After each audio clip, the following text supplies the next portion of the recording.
Hi everybody, my name is Debbie Sterling and I'm the founder and CEO of GoldieBlox. It's a company that makes engineering toys for girls. Has any of you ever heard of GoldieBlox before? Okay, we've got some fans in the audience. So I'll tell you all about it, but first I'm going to start with my story. I'm going to start when I was a 6-year-old girl. I grew up in a small town in Rhode Island. I went to public school, and I was a pretty normal kid. I liked drawing and writing. So I didn't actually hear the word engineering until I was a senior in high school. My math teacher actually, I asked her to write my recommendation letter for college, and she said, "What do you want to major in? I'll write about it in the letter." And I said, "I don't know." And she said, "What about engineering? I think you would really excel in it." And I remember thinking in my head of an old man driving a train. And I thought, why would this woman think that I would want to be an engineer? I'm creative, I love art and drawing, this is ridiculous. But I got into Stanford, and it was a big deal. They announced it on the loudspeaker at my high school. And I went off to college, and my freshman year, I had no idea what I wanted to major in. And I tried out all these different classes, and I wasn't really finding my passion. So this voice had stuck in my head of this math teacher, and so I took ME 101, Mechanical Engineering 101. Scared to death. I thought it was going to be my first ever F, but I went in the class anyway.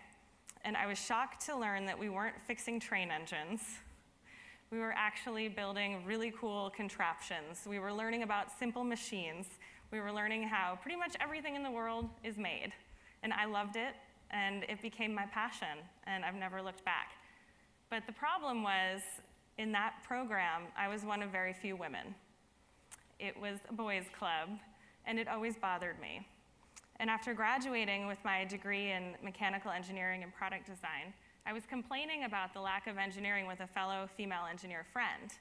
And she said, "Well, what is it about us? Are we freaks of nature or something? How did we end up as engineers?" And I said, "Well, I don't know." She said, "Well, I'll tell you, when I first got interested in engineering, it's because I had 3 older brothers, and I grew up playing with their hand-me-down Legos. If it were up to me, I would have played with dolls, but by then my parents were sick of buying toys, so I got stuck with the Legos. And those taught me how stuff fits together, how things get made. I was always interested in building."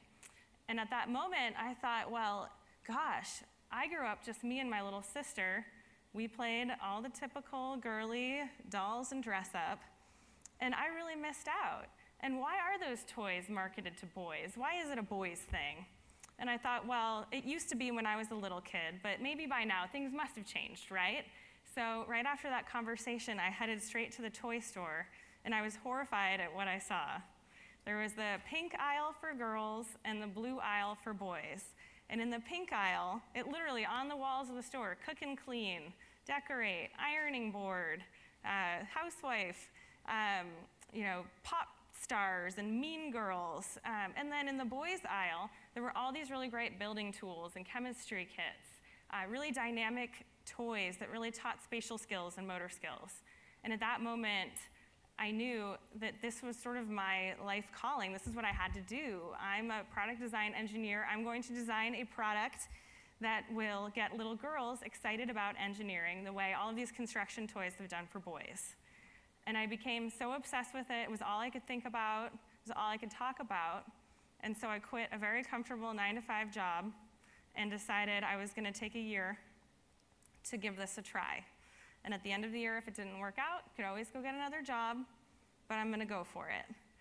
So I started holed up in my apartment in San Francisco, and I started reading a ton of research into gender differences. What are the differences between boys and girls? How do they learn? How do they develop?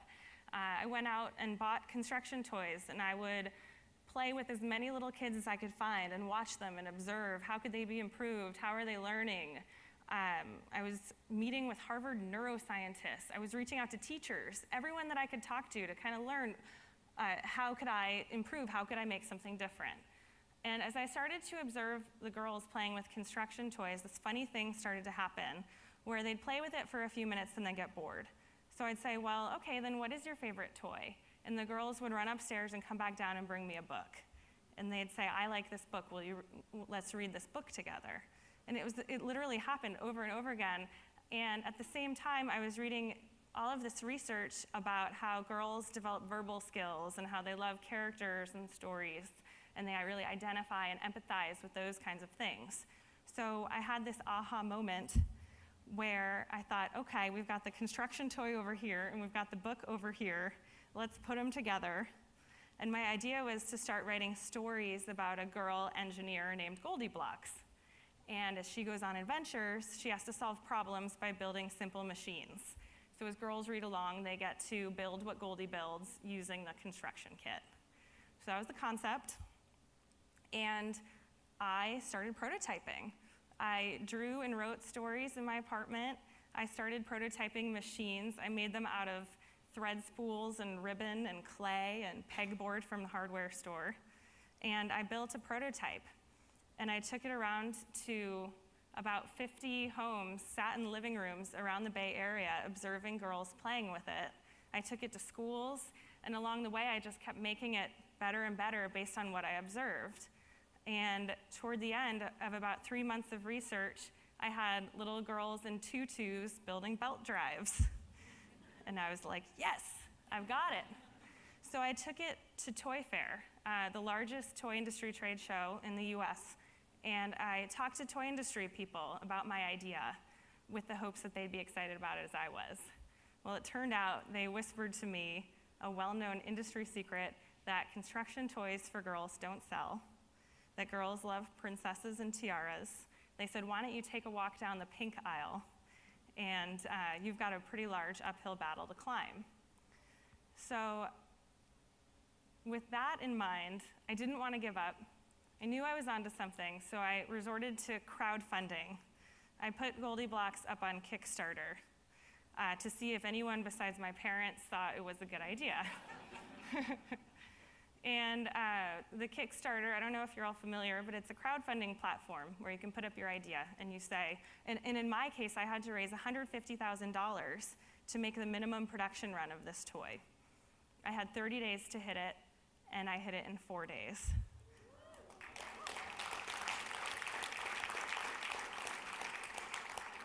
And since the launch on Kickstarter 6 months ago, we've now reached the $1 million mark in revenue. We have shipped out over 20,000 toys to girls and boys all around the world, and the feedback has been enormous. We're going out into toy stores all across the US and Canada starting this week, and the most exciting thing is that it's just the beginning. I'm hoping to build a role model, this girl engineer, that hopefully will become normal to every little kid, and hope to continue to inspire them to spark an interest in STEM. So thank you.